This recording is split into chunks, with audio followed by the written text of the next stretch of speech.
Here we are all set up and ready to mill a batch of logs today. I figured I'd give you a little video of exactly what I can do with my Hudson HFE 21.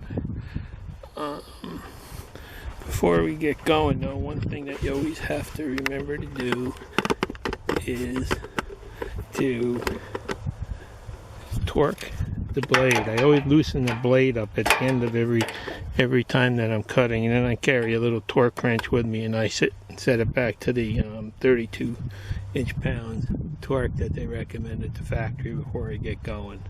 So let me do that first and then we'll load the log.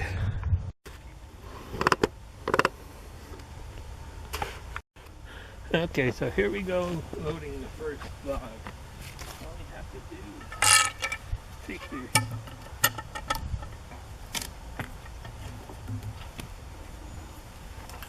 hook,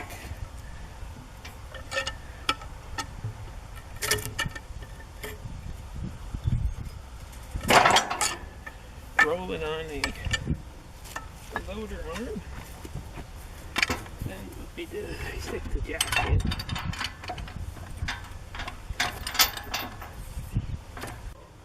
Okay, we get the farm jack under, hooked on the chain.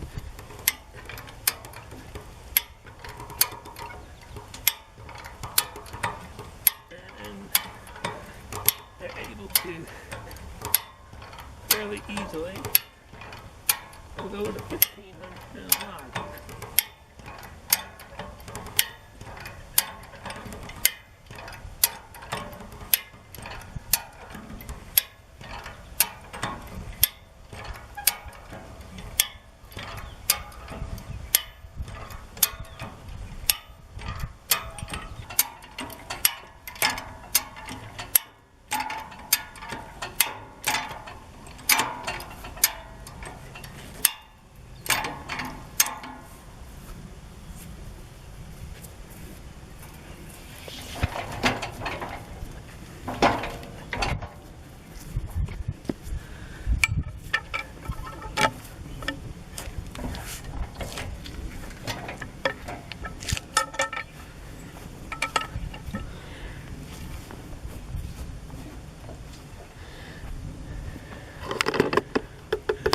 Okay, so there we have it, rolled onto the mill right off of the loader arm, and we're going to have to get it situated the way we want to start cutting. Alright, next thing I'm going to do is I'm going to run these supports on the front up against the log to hold the log, because what's happened is this log is a little bit big and the saw carriage won't fit around this, so I'm going to have to take the chainsaw to it to do a little bit of trimming. Alright, and then at the same time I can actually remove these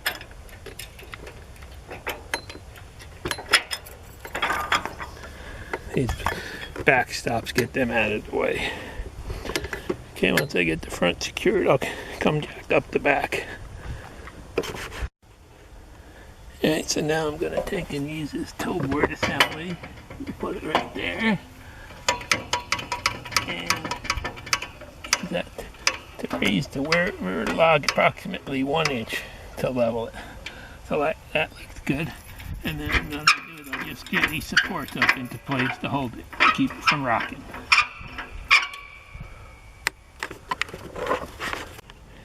Right, now I have to put the chainsaw to work, doing a little bit of trimming to fit.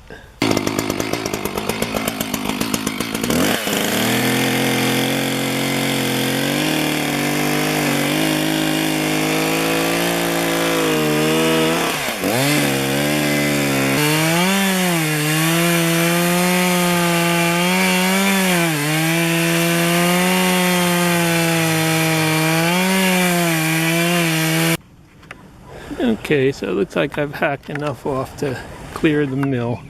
Only one way to find out. I'm going to have to do the cut.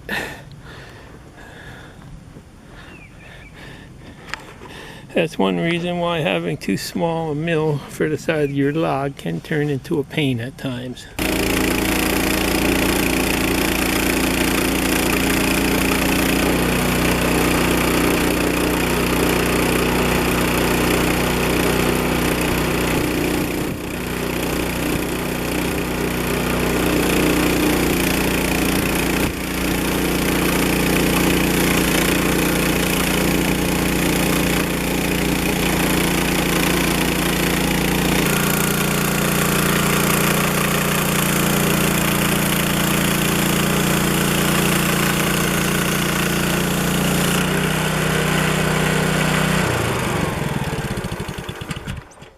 Okay, as you can see, you're able to clear the log now and get the first. Okay, so there we have it. I got a nice flat on the top side.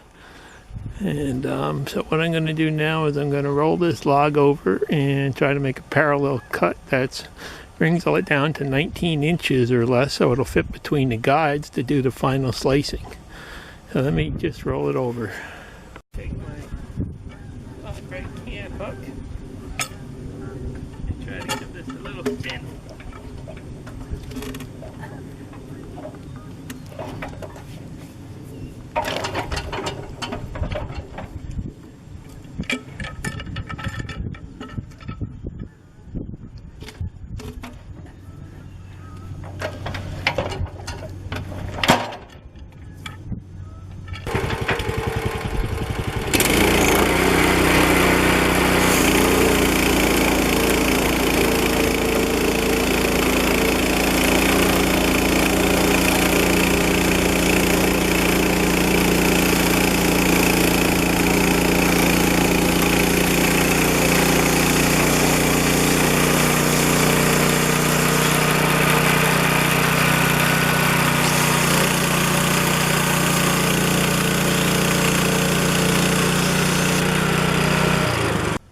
Okay, so now I'm going to take a 5/4 board off this thing and then I'll flip it, start placing it the other way.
As you can see, when you're taking 18-inch wide cuts with the saw all the way up, that the saw does rock a little bit, but that's really pushing it to its limit. When you do smaller materials, it doesn't.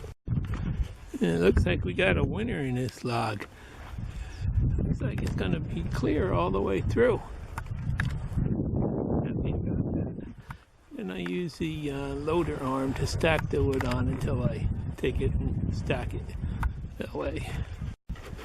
Okay, so there you can see we got another piece of 5/4 by about 11 feet long by 18 inches wide, clear ash. So now I'm going to flip it up, roll it around, and start slicing off some 14 inchers. But if you push this little saw to its limits, it can do it.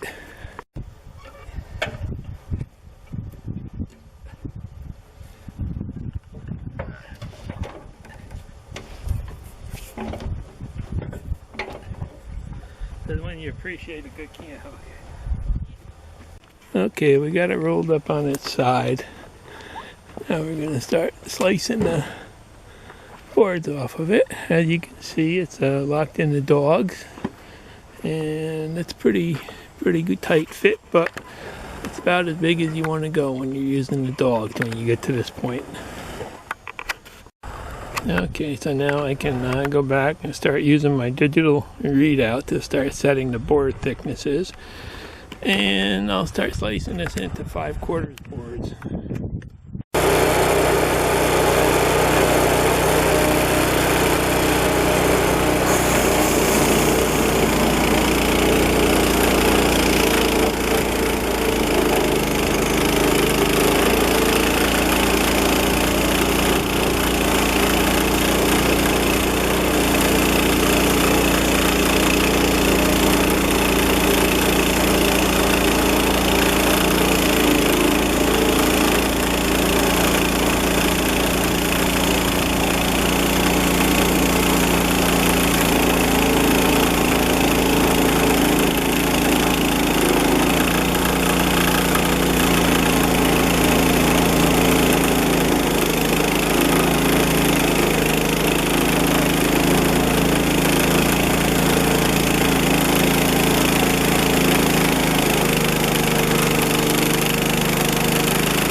Looks like we might have a little bit of spalt in this log.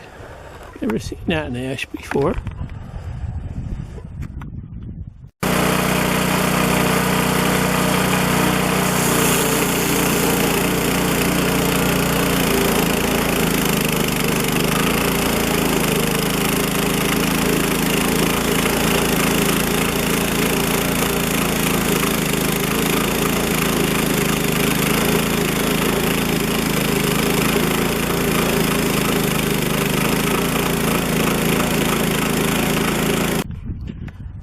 I think this has got to be one of the nicest ash logs that I have ever cut. I'm impressed.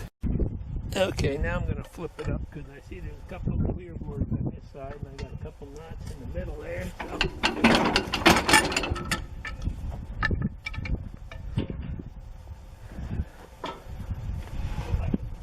Stops. And that'll be good.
Okay, so as you can see, that 122-inch log gave me a nice selection of 5/4 ash that's cut anywhere from 6 inches to 18 inches wide. It's pretty high quality wood, and I'm real happy with the results. So if you really want to push a little sawmill, it's amazing what it can do. Alright, here's another big one being loaded. Rolled on the loader.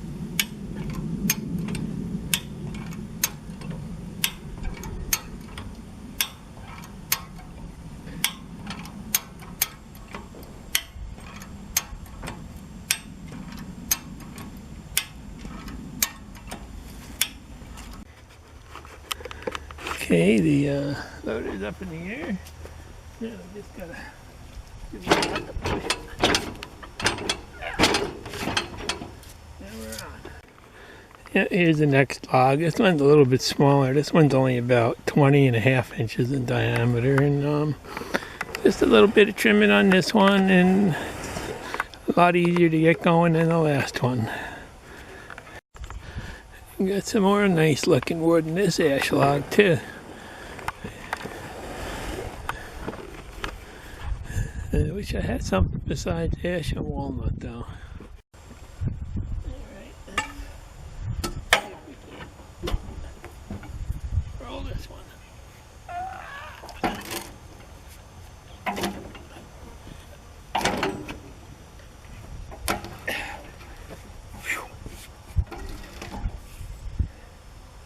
Alright, got it stood up on end now with the dogs in, and I'll start slicing some boards off.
Alright, the little mill did it again.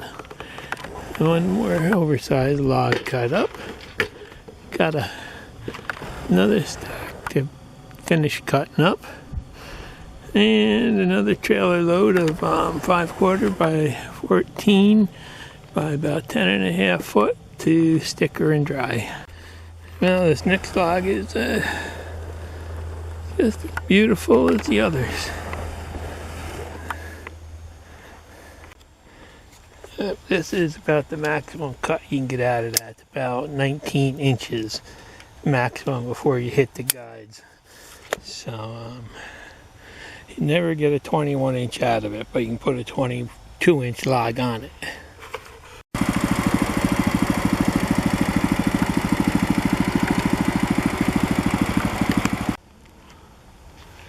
For really odd shaped logs, I like to use these factory brackets as just sort of put them in place and put a couple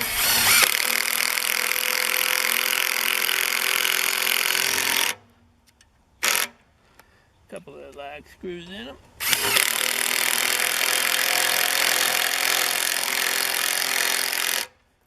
And the log is hooked down real good. Yeah, as you can see, those factory brackets do hold it real nice, and they just clear the wheels and everything for when you get an odd shaped one.